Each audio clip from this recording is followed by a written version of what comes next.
saya diizinkan untuk memegang, menyentuh kaki beliau, tangan beliau, badan beliau.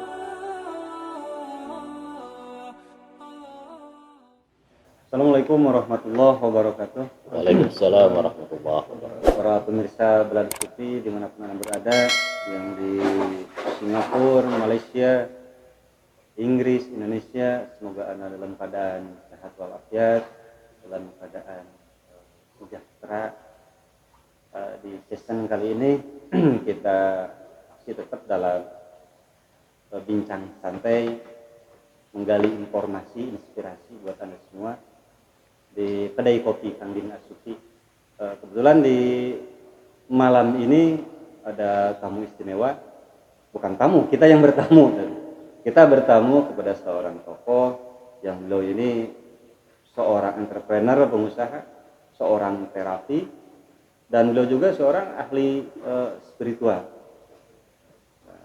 Sebelum dimulai kita kenalkan dulu, tetap sebagai narasumber utama ada Syekh Syalafuddin Al-Baduni Al-Hafid. Assalamualaikum Syekh. Dan juga tokoh kita kali ini limited edition ini. Jarang ditemui dan tidak ada di channel yang lain. Kang Haji Asep. Assalamualaikum. Waalaikumsalam warahmatullahi wabarakatuh. Jadi di tema kali ini Kang Haji, Ya. kita ini bikin tema podcast, judulnya itu Kedai Kopi Kang Din As-Sufi.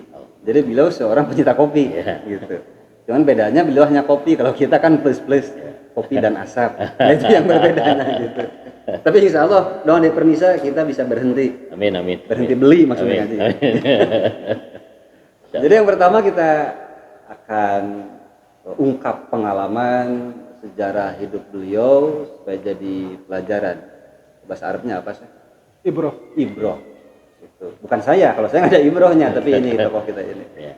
Ibroh pelajaran buat Anda dari segi usaha, bagaimana beliau membangun, mungkin bisa dalam tanda kutip keterpurukan kan? Iya betul. Saya mengalami keterpurukan.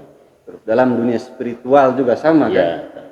Jadi, informasi yang paling penting untuk Anda dimanapun berada, beliau adalah bukti nyata dari, bisa disebutkan karomah aulia ya.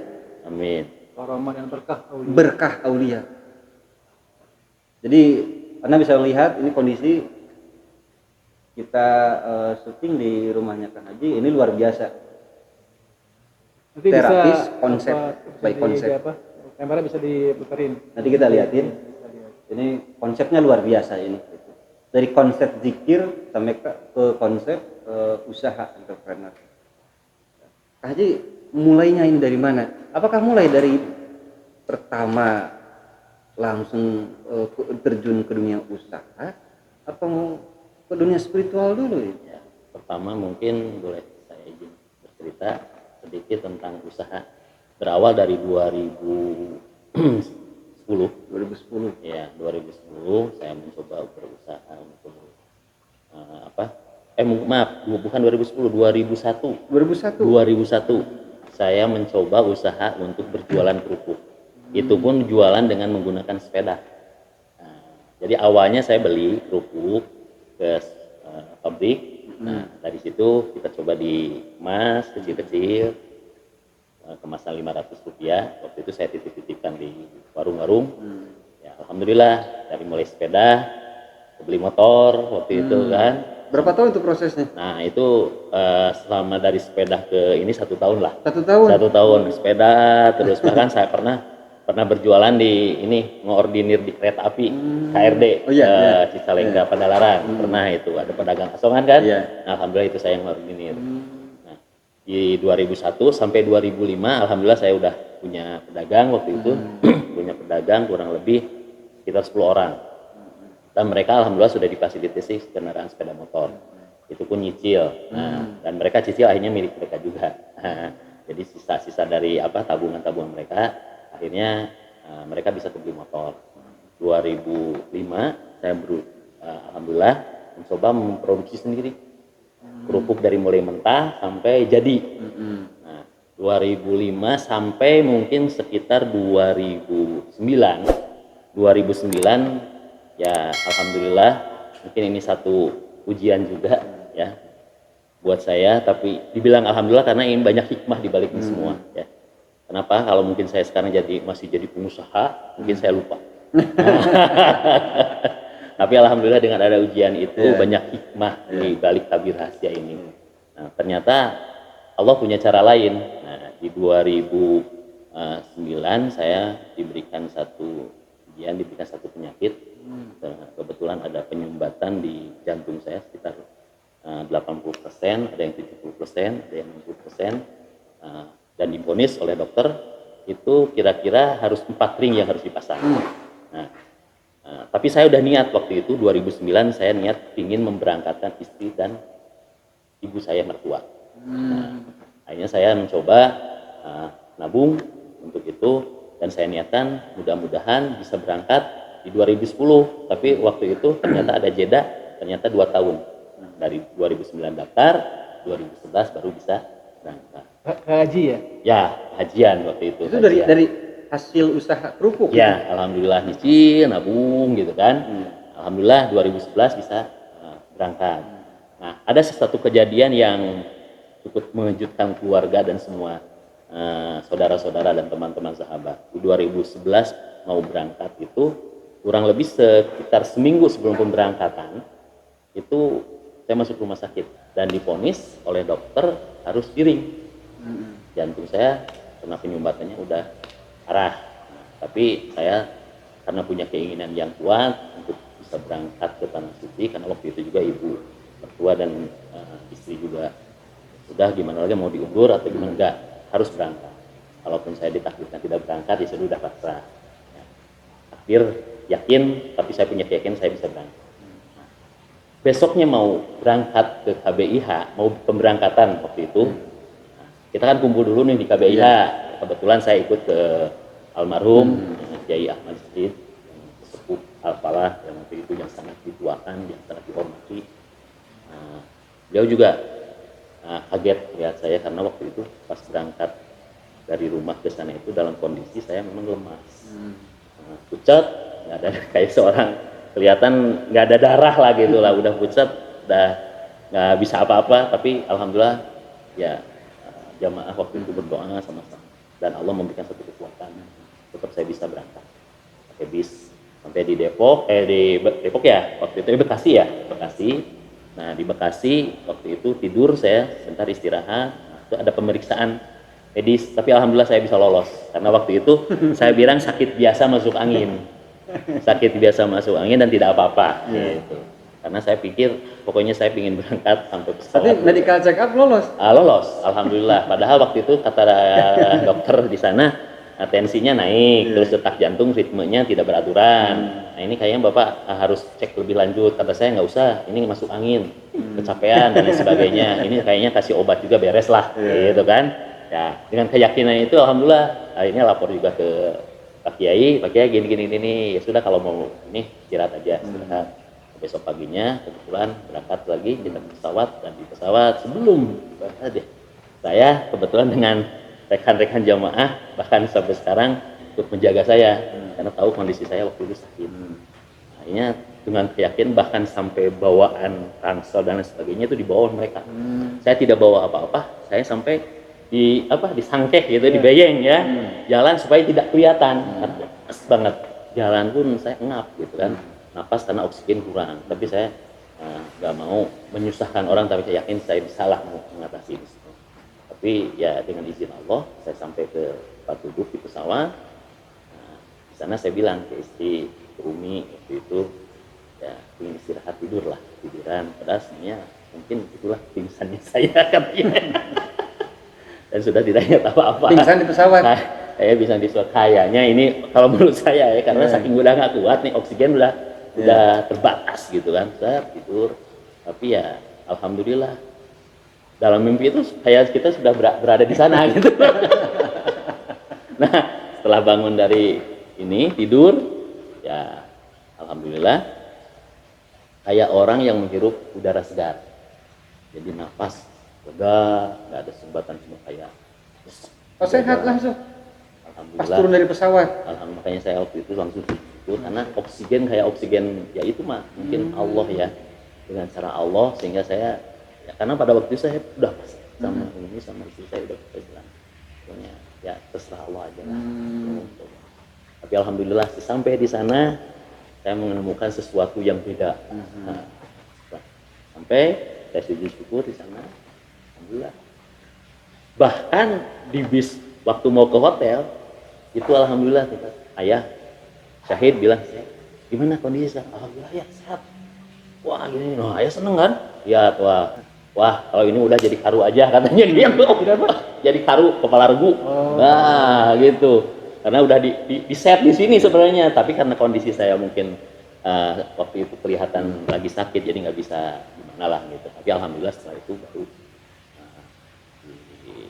dijadikan tim untuk mengurus jamaah waktu itu. Ya alhamdulillah. Nah kebetulan alhamdulillah pada waktu itu dibagi kamar nih. Kebetulan saya satu kamar dengan beliau, ya Syahid. Alhamdulillah banyak sekali.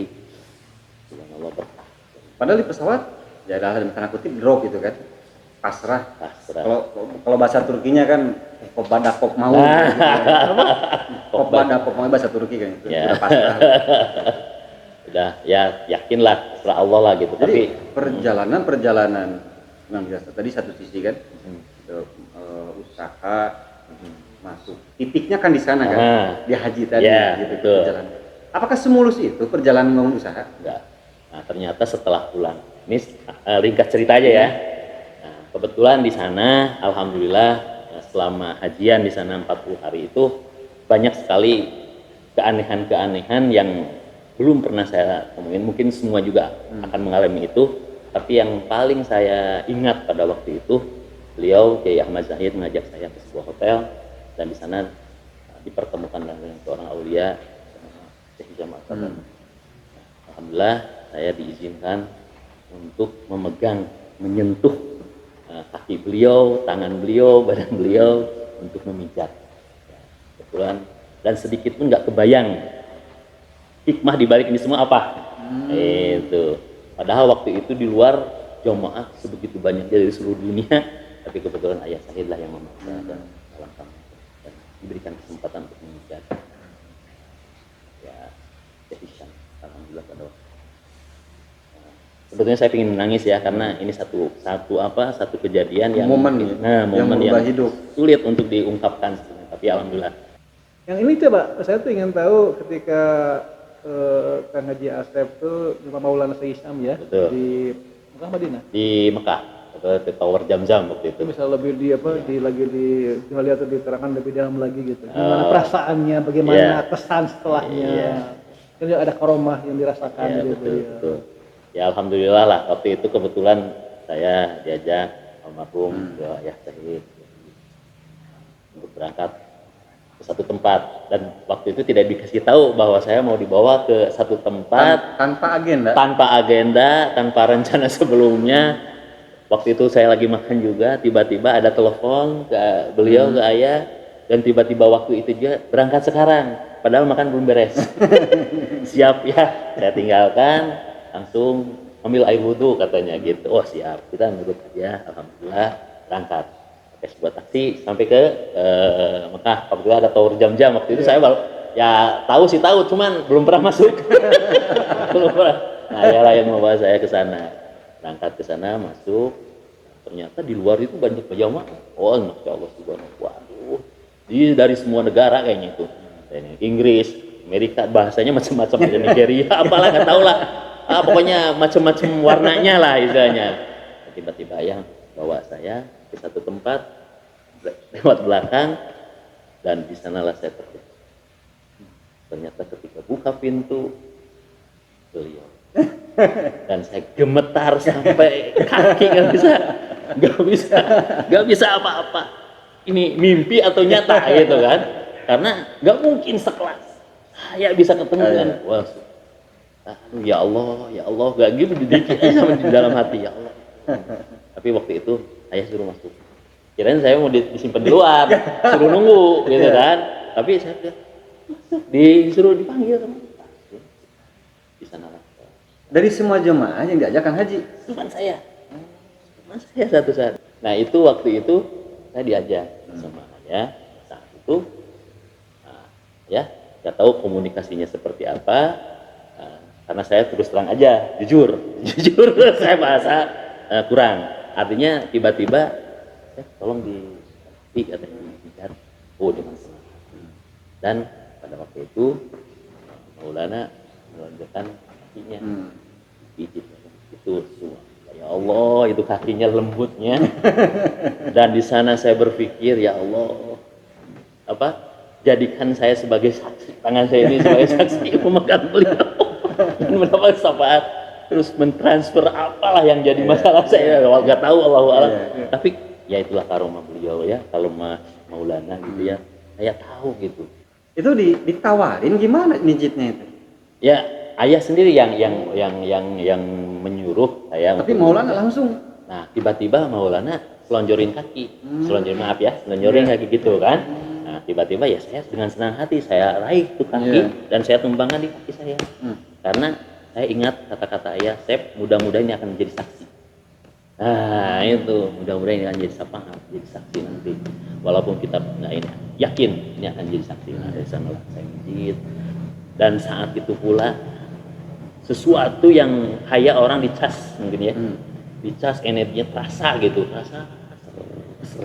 Karena mungkin kayak jantung. Kayak apa tuh? Kayak apa, ada hawa sedikit gimana? Iya, kayak yang ditiup lah, gitu kan. Terus ke jantung saya, beda gitu. Saya ya mungkin karena kaget juga mungkinnya, tapi ya saya yakin ini beda dengan saya mijit biasa gitu kan, beda ini yakin. Dan ini kelebihan seorang aulia mungkin. Saya anggap ini satu berapa menit tuh kejadian? Nah sebenarnya saya pingin lama gitu sebenarnya. Tapi saya lihat di luar jamaah udah banyak. Udah banyak antri kan? Waduh, sudah banyak yang mungkin ingin bertemu dengan Maulana. Tapi saya dari hati saya tidak mau, sebenarnya tidak ingin melepas gitu. Ingin berlama-lama, tapi ya ayah juga sebenarnya udah mengasih kode lah, jangan terlalu lama. Yang penting tapi sempat ngobrol. Ya itulah karena kelemahan saya. Tapi Maulana yakin tahu apa yang ada di lift. Kita gak beres kaki, nggak lama saya pijit tangannya, langsung dia rangkul. Dan maaf sekali, dadah ini di bang beliau, terus siapin air. Nah di sanalah saya merasa ada sesuatu yang beda. Nah inilah kita mau tidak yakin bagaimana, tapi ini sebuah bukti pengalaman nyata yang saya rasa.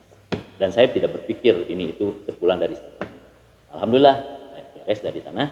Ya sekarang yang terasa oleh saya gitu kan. Intinya dari pengobatan.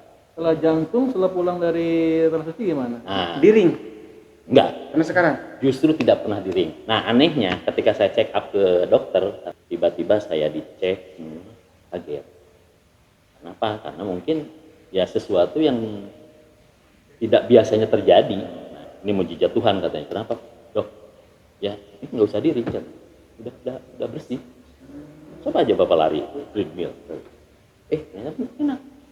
Dulu waktu treadmill pertama itu si jantung itu kan harusnya naik ke atas, harus gitu ya, capek kan. Nah ini enggak, kebalik, semakin sampai down, berhenti, boleh terusin. Nah itu karena takutnya berhenti.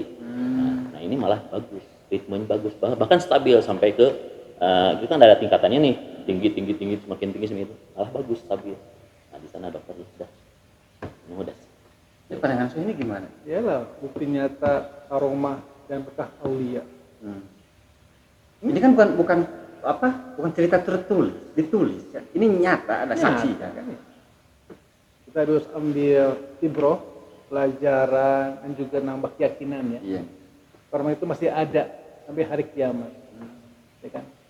Sesuai dengan makom si wali itu kan, di mana dia punya makom kan. Yang buat pengobatan, itu yang buat dan rezeki, buat bulan pengetahuan, gitu kan. Berikan pada para aulia sesuai yang dikehendaki. Jadi itulah ya pentingnya ziarah ke aulia, baik yang masih hidup dan yang sudah wafat aulianya kan, buat tabarukan, ngambil berkah. Tapi ini kan ya kalau bahasa sekarang kan lebih powerful. Wih, luar biasa. Zaman sekarang kan powerful itu. Itu kesannya sampai sekarang teringat ya? Wah sangat teringat sekali. Jadi bahkan almarhum ya Kiai Ahmad Zahid pernah berpesan kepada saya, ya ada sesuatu yang memang apakah ini perlu disampaikan atau tidak, tapi mudah-mudahan ini bukan sekedar cerita ya atau niat yang di luar keikhlasan, tapi yakin ini mesti jadi satu ibroh lah ya, pelajaran buat semua. Jadi ujian itu jangan dianggap bahwa sesuatu yang akan menjadikan kita lemah, tapi ujian itu akan menjadikan sesuatu menjadi kuat. Ternyata ya itu tadi, sepulang dari sana usaha saya hancur dan nah itulah katanya yang dinamakan haji mabrur. Ujiannya ini bukan di sana, di sini katanya gitu. Pernah mikir saya pulang haji jadi begini gitu. Secara logika, betul tidak? Secara logika pulang dari sana usaha saya menjadi begini. Ya, padahal mungkin cara Allah lain. Nah, ada hadisnya, idza aballahu abdan ibtalah. Jika Allah cintai seorang hamba, dia akan mencobanya. Ya. Jadi gitulah. Apa pulang haji kok jadi 10 cobaan kan? Iya, betul. Karena Allah mencintainya. Iya. Mungkin kalau saat itu, padahal saya berdoa di sana memang terus terang saya berdoa di sana itu hanya untuk kesehatan. Kan orang lain mah pengen usaha lancar, gimana? Kalau saya hanya sekedar sehat aja ya Allah, pokoknya saya pengen sehat lah gitu kan. Di sana itu tidak usaha, tidak apa, gitu, tidak terus terang aja di sana nggak ke dunia lah, karena saya pikir sehat itu nomor pertama ya, nomor utama gitu.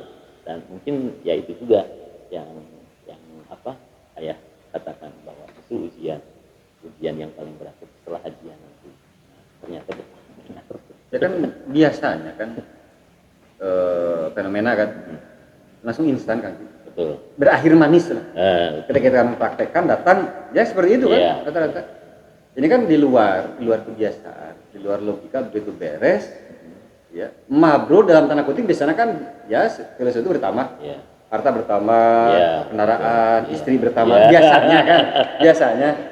Ini kan di luar logika. Jadi kalau tadi konteksnya ujian, kadang kan biasanya terasa sakit untuk menyembuhkan penyakit gitu kan. Beda atau kebalikannya itu gimana? Ada istilah apa? Istidraj itu. Jadi itu gimana? Nah itu dia. Kalau kita mendapatkan suatu kemudahan atau apalah kenikmatan, rezeki yang banyak, tapi kita orang yang tidak taat atau yang masih tidak patuh secara total ya kafah ya, kita perlu curiga apa ini. Dan jangan langsung pede ini berkah kan, ini ada tanda ridho. Kan ada istilah gini saya, doa anak soleh. Nah gitu kan. Ada yang ngasih rokok sebungkus, doa anak soleh. Rizki anak soleh kan gitu kan. Jadi kaitannya tadi ada dua perkara. Ketika seorang tertimpa setelah musibah, tapi dia istiqomah, justru ini kan membersihkan. Tapi ketika seorang tidak taat, terus diberi kemudahan, berarti itu istidraj. Bisa istidraj. Untuk kasus Kang Haji ini berarti benar-benar luar biasa kan? Pendidikan mental ruhani. Tarbiyah yang sangat perlu kesabaran luar biasa. Dari mulai punya kan pabrik, rupa 8 ya, mobil 4, saya tahu lah ceritanya. Langsung tos tahun yang minus ya. Jadi kalau orang yang jiwanya lemah kan bisa kacau kan, iya dong. Stres, depresi, bisa bunuh diri. Oh iya. Kalau orang yang memang tidak kuat mental, kejiwaannya juga. Tapi tadi momen tadi ini jadi untuk. Jadi kalau tanggapan saya seperti ini. Kesimpulan saya, Allah menunjukkan bahwa aulia itu benar-benar ada. Ya kita menghargai berbagai pemahaman kan. Betul. Ada yang menganggap ya dan tidaknya. Tapi kan ini bukti nyata, gitu bukti nyata. Jadi kalau menganalogikannya seperti saya pernah baca cerita di Humor Gus Dur. Jadi kebenaran kan dibagi 3. Ketika seorang turis datang ke Jalan Jenderal Sudirman, dia bertanya kepada dalam punten Kang Beca, apakah ini Jalan Jenderal Sudirman? Jawabnya, oh. Ketika bertanya ke seorang petugas, apakah ini Jalan Sudirman? Jawabnya betul. Ketika bertanya ke Gus Dur, apakah ini Jalan Sudirman? Benar. Jalan itu kan sama, tapi ketika bertanya kepada Gus Dur, apakah ini seorang sarjana? Jawaban Gus Dur gimana kan? Oh. Karena akhirnya benar sama titiknya, cuman pembahasan yang berbeda. Gitu. Untuk kasus Kang Haji ini, dia pemirsa boleh pendapat atau tidak, tapi ini satu bukti nyata. bukan di buku, bukan di kitab, Bukan. pasti hidup Iya. buktinya. Ya bisa survei sendiri sekalian Iya. konsultasi, tidak ada plang, tidak apa, tapi berkah satu. Tempat besar dan berkembang ya. Luar biasa. Orang pasang pelang malah nggak laku ya. Oh iya, iya kayak editor kita kan, pasang pelang yang datang bukan tamu, debt collector gitu. Jadi yang mau kita soroti ini berkah aulianya itu. Amin. Iya. Pastilah, saya juga yakin itu salah satu kunci ya. Iya. Yang bisa membuka pintu-pintu kebaikan kemudahan. Hmm. Itu perlu proses kan? Iya, betul. Bisnis itu startnya Ya, gitu. betul. Terus permulaannya. Nah setelah pulang dari sana, ya alhamdulillah ujian yang menurut saya berat juga. Tapi menurut beliau almarhum Kiai Said, alhamdulillah inilah ujian yang sebenarnya. Nah kebetulan usaha saya mengalami satu permasalahan yang cukup dahsyat sehingga ya begitulah ceritanya. Kalau dikatakan bangkrut, kalau secara syariat ya usahanya lagi kolab lah. Awalnya mungkin ya wallahu alam lah, mungkin ini cara Allah juga, kita nggak tahu hikmahnya balik lagi semua. Tapi secara syariat mungkin kesalahan saya juga. Ya namanya usaha kan harusnya manajemennya bagus, gitu kan. Mungkin ya kita harus ditata sebelum, tapi ya itulah mungkin kejadian itu. Nah dari sana saya mengalami ya penurunan omset, terus karyawan juga dan sebagainya. Akhirnya saya putuskan untuk menyendiri. Kalau dibilang sekarang kalau ini ya boleh orang stres mungkin ya.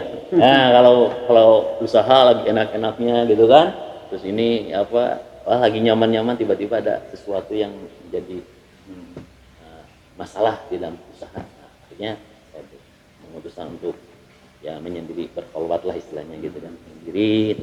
Tapi alhamdulillah bertemu dengan seorang guru juga menyarankan gini-gini supaya kita ada pembimbing yang mengarahkan itu. Nah, mungkin tahun 2015 lah. Nah, sebenarnya saya mijit itu udah bakat ya, udah bisa lah dari kecil dari kecil udah bisa sebenarnya. Tapi kebetulan ada guru mursyid yang menunjukkan silaturahmi aja ke Jawa, persisnya di daerah Mojokerto, namanya Misbahul Ulum, pesantren pondoknya Ismul Haq. Di sanalah saya selama 10 hari digembleng juga dengan beliau, alhamdulillah, dan beliau mempersilahkan saya pulang. Usaha udah off? Dibilang off juga enggak, cuman ya udah morat-marit lah, udah off aja. Nah di sana masalah sangat besar. Tapi kesehatan alhamdulillah fit. Nah, Allah berikan kesehatan bagus lah, alhamdulillah pulih, kelihatan nggak ada masalah lah kalau kesehatan. Mungkin kalau kejadiannya sebelum saya berangkat ke Nasi mungkin langsung anfa, karena orang banyak masalah pikiran dan sebagainya. Tapi alhamdulillah ternyata Allah berkain mungkin mengalihkan saya untuk dengan cara Allah sendiri. Kita nggak tahu lah bagaimana Allah merubah perjalanan hidup saya yang akhirnya saya bisa lari ke terapi. Nah cerita terapi ini sebenarnya cukup banyak ya yang harus dibahas. Nah, alhamdulillah di 2011 sebetulnya saya juga udah bisa mijit, udah bisa belajar bekam, cuman hanya untuk keluarga saja, untuk kalangan keluarga, sahabat, gitu kan, kerabat, gitu, guru-guru. Dan saya seneng kalau ada guru, gitu, ada siapa, mijit, bahkan alhamdulillah lah, mijit orang-orang yang memang menurut saya sih seorang guru yang mursyid, aulia dan lain sebagainya. Alhamdulillah pernah ikut datang ke sini ya. Nah, alhamdulillah. Habib Urma Atos, bahkan Kiai Ahmad Syahid sering gitu kan. Alhamdulillah lah beliau-beliau yang sering menggembleng saya juga secara spiritual dan sekarang sampai saat ini. Jadi kita bagi untuk para pemirsa, kita bagi session. Jadi session pertama ini kita telusuri riwayat beliau, bagaimana beliau membangun tadi usaha, bangkit dari keterpurukan, pasti ada tip dan triknya kan. Nah, di sesi kedua nanti ada host fenomenal, kita bahas masalah tentang terapi pengobatan. Ini yang jadi jarang kondisi tahun 2000 lah, tahun milenium. Ketika seorang dia hantam usaha, biasa kan larinya ya dalam kutip ya gitu. Ini satu sosok kan, jadi inspirasi mungkin buat saya kan. Ketika usaha berkembang, dihajar tapi bisa bertahan, bisa bangkit, itu yang jarang. Ini 1 berbanding berapa?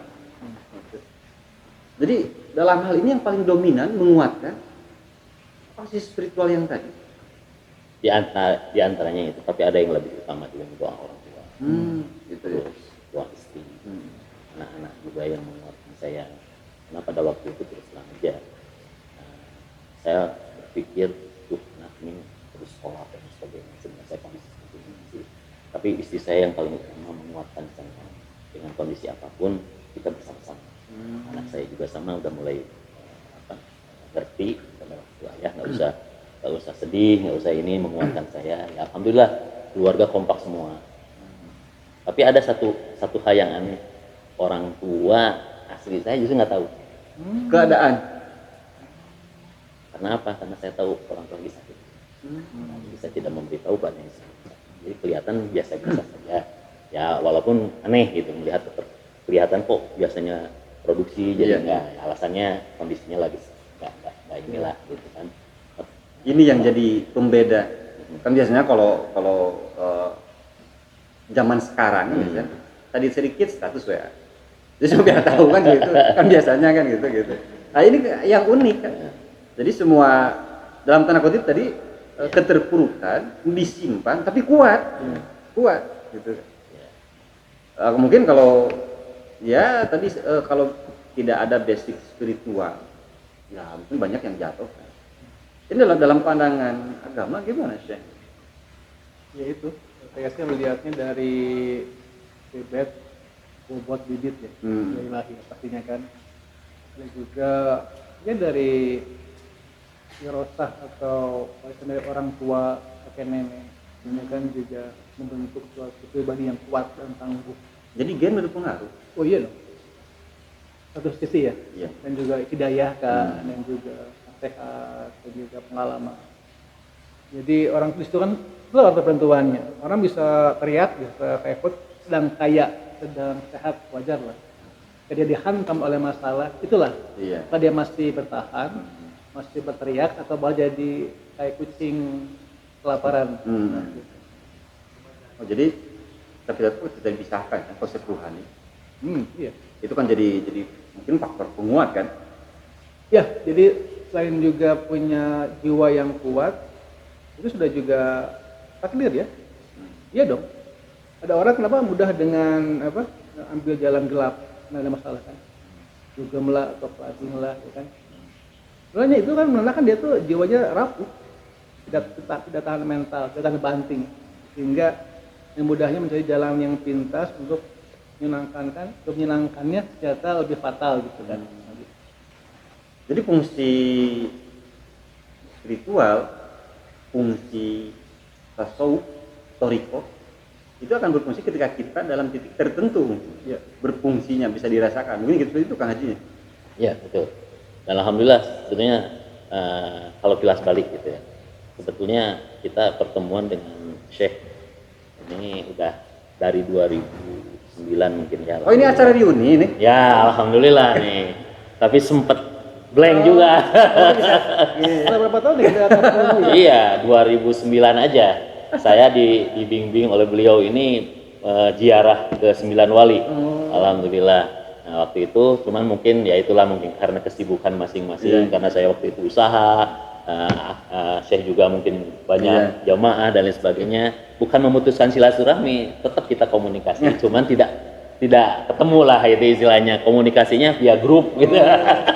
Hanya membaca tapi insya Allah perkembangan jawiyah kita tetap memantau dan melihat gitu ya. Alhamdulillah, dan sampai sekarang pun alhamdulillah dari sana ya sering ketemu di acara-acara gitu kan, pengajian dan sebagainya. Cuman ya namanya kita jamaah lah ya, berbaur. Nah, beliau kan beda lah gitu. Ya bukan beda dalam artian ya kita sangat menghormati beliau.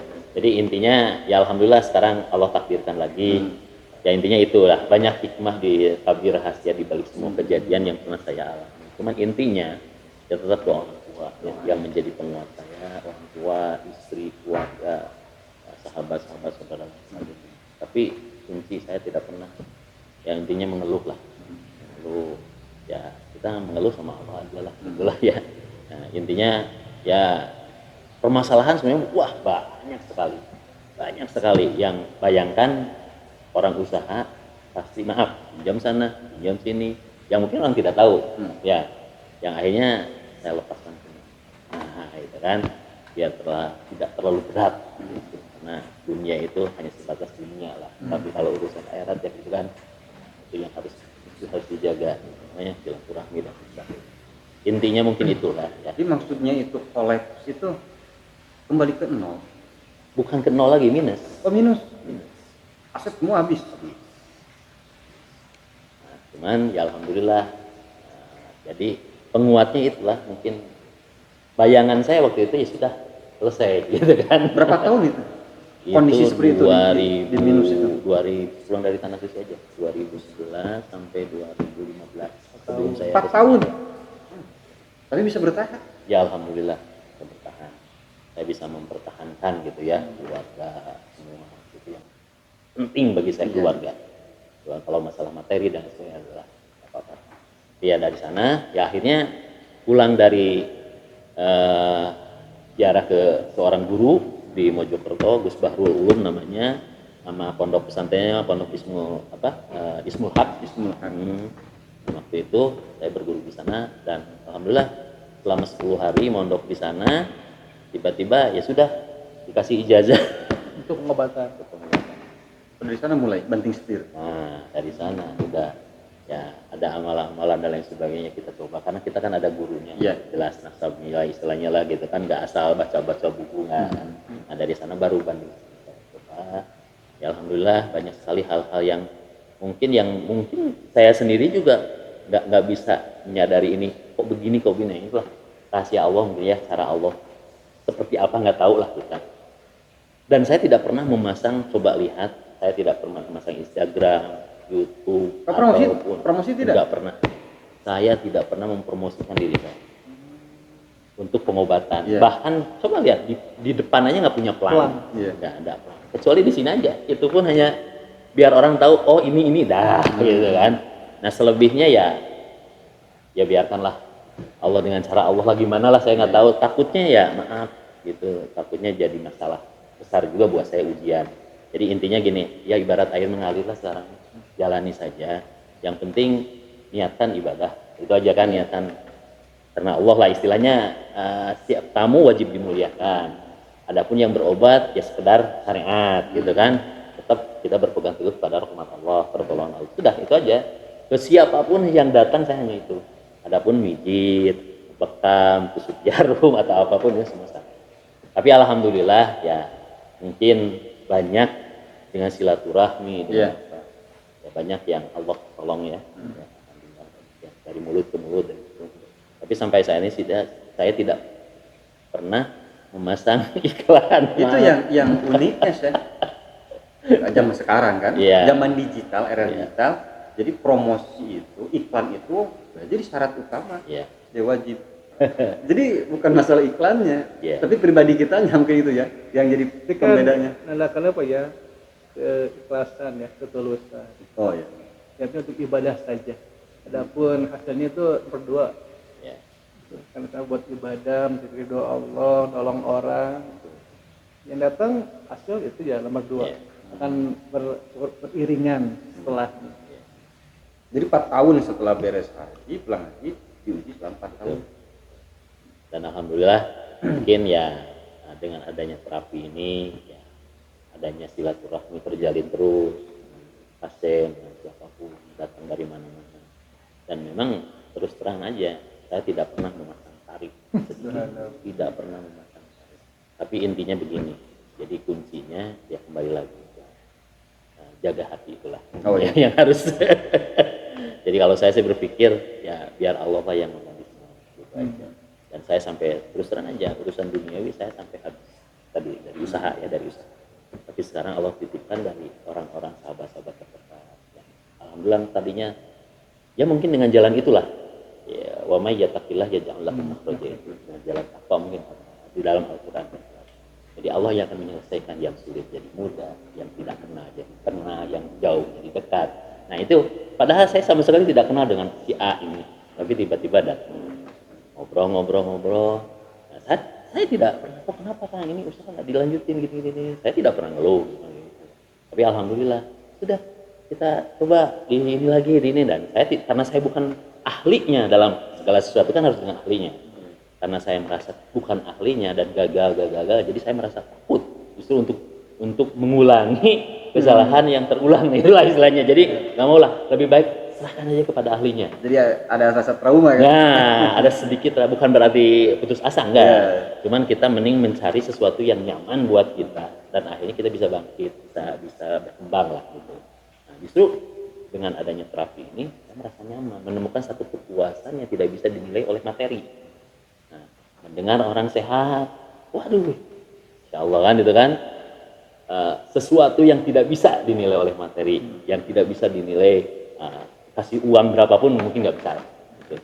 Nah intinya ya itulah intinya, jaga hati. Ingat, bahkan alhamdulillah Agim sering nih?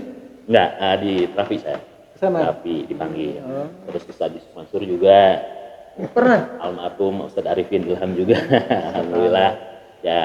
Ya alhamdulillah, sering silaturahim.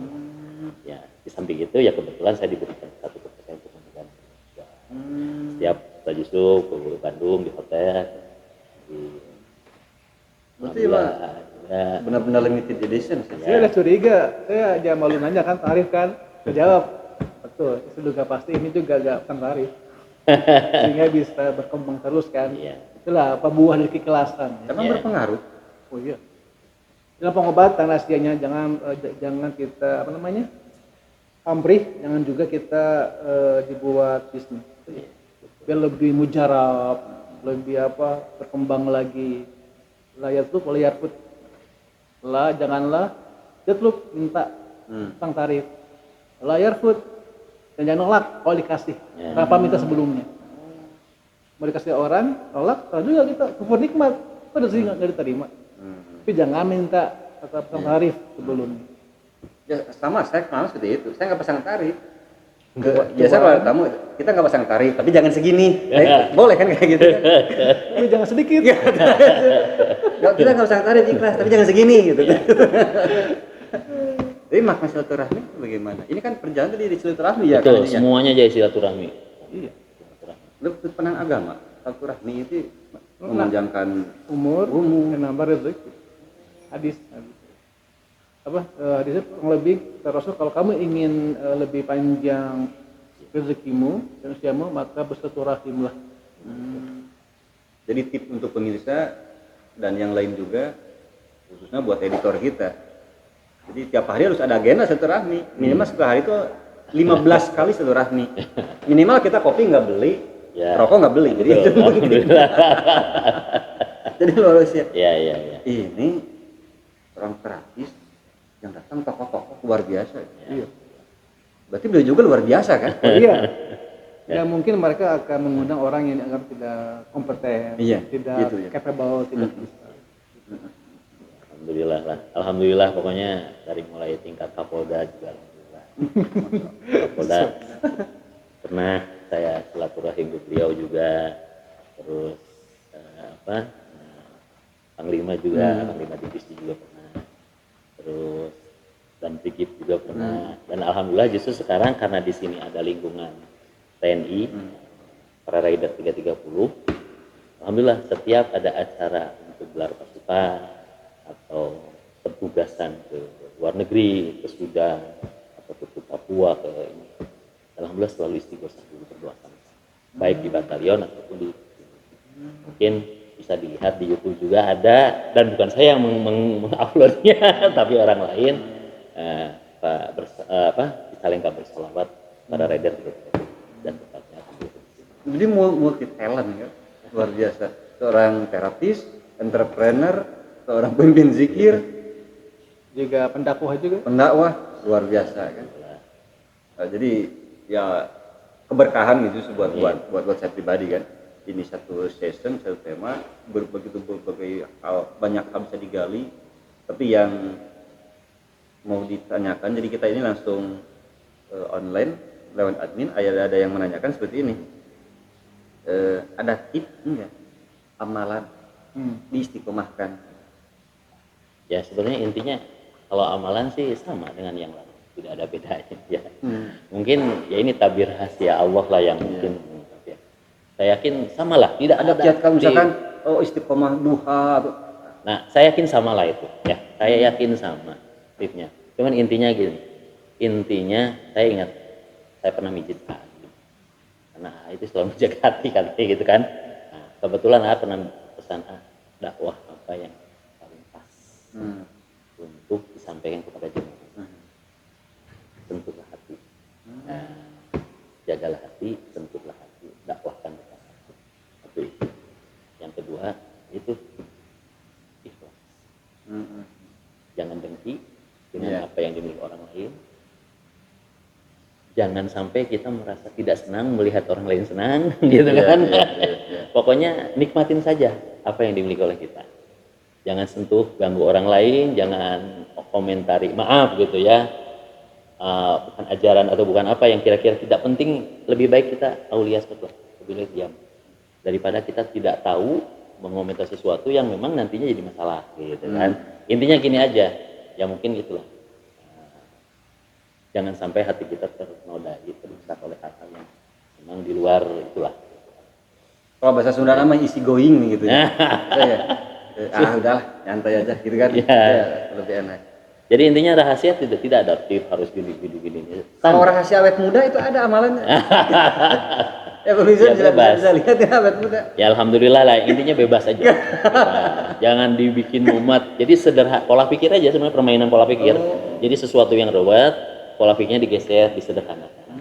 Yang sulit menjadi mudah. Nah, gitu aja, dipermudah aja dengan cara kita. Kita kan sebenarnya kita yang tahu. Yang jauh didekatkan. Nah, gitu. Minta aja kan itu dalam sholat duha. Yang dari langit turunkan, yang jauh dekatkan. Sholat duha itu kan keluar. Yang dalam langit sholat duha keluar. Gitu.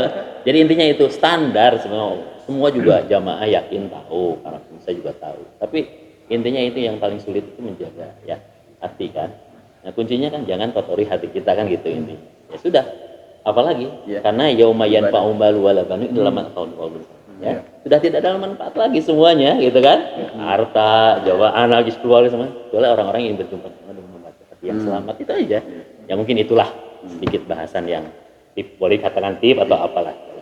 Jadi ibadah kita tahu semua. Tapi yang membedakan kualitas hati mungkin itu ya saya. Hati, jiwa. Itulah bibit bobot lah dulu. Makanya dipoles sama spiritual kan, sama ilmu agama. Setelahnya dipoles. Alhamdulillah, tidak terasa kita sudah hampir 1 jam lebih nih. Oh iya. Nikmat ya. Iya. Beres. Ya mungkin malam berikutnya nanti dijadwal ulang buat tip, bukan tip ya. Kita bicara tentang ilmu pengobatan. Itu juga apa kan alamatnya di Kanzawan ya, di mana Haji Asep praktek. Kan ada apa saya ingin juga berobat. Nanti buat pemirsa di mana-mana berada, bila Anda mau konsultasi, terapi dan sebagainya, nanti kita masuk Anda bisa hubungi karena beliau ini gimana ya? Kayak unik. Dia tidak memasang iklan dan apalagi bisa bekam pijat refleksi, akupressure. Akupressure itu apa kan? Akupressure itu ditotok tapi dengan alat kayu. Kalau akupuntur dengan jarum. Kalau refleksi dengan kekuatan tangan. Kalau Zumeho atau kiropraktik dengan pembentukan tulang belakang kalau ada masalah di tulang saraf belakang. Jadi ruqyah juga mungkin pada umum. Betul lehang itu. Lehang. Nah, kalau lehang sama dengan sauna. Cuman kalau sauna mungkin ramuannya tidak ada. Kalau lehang kan ada ramuannya. Nah, itulah yang lebih. Airnya pakai ramuan. Sprit pokok. Wah, pokoknya herbal semua ada. Itu di kamar ya? Ya, di kamar. Di mana kamarnya? Di sini ada khusus untuk akhwat, untuk ikhwan di sini. Ada khusus ruangannya, dipisah.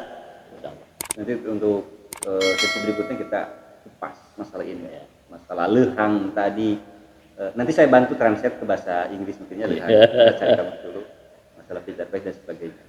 Jadi dia terasa udah hampir 1 jam. Jazakallah khair karena di waktunya. Amin. Doakan kita semoga channel ini tetap istiqomah di media dakwah. Sama-sama. Jadi sebagai penutup Jadi untuk Anda dimanapun berada, jadi sufi itu orang-orang yang bukan meninggalkan dunia. Jadi sufi bisa siapa saja, bisa security, bisa pegawai kantoran, bisa pegawai pabrik, bisa pengangguran, ya pasti aja itu sufi. Jadi sufi bukan berarti gaya hidup, bukan penampilan, tapi jiwa kan. Yang paling utama adalah ketika Anda menjaga adab, Anda menjaga akhlak, istiqomah dalam ibadah, berarti Anda seorang sufi. Sebagai bahasa penutup, akhirul kalam, assalamualaikum warahmatullahi wabarakatuh. Waalaikumsalam warahmatullahi wabarakatuh.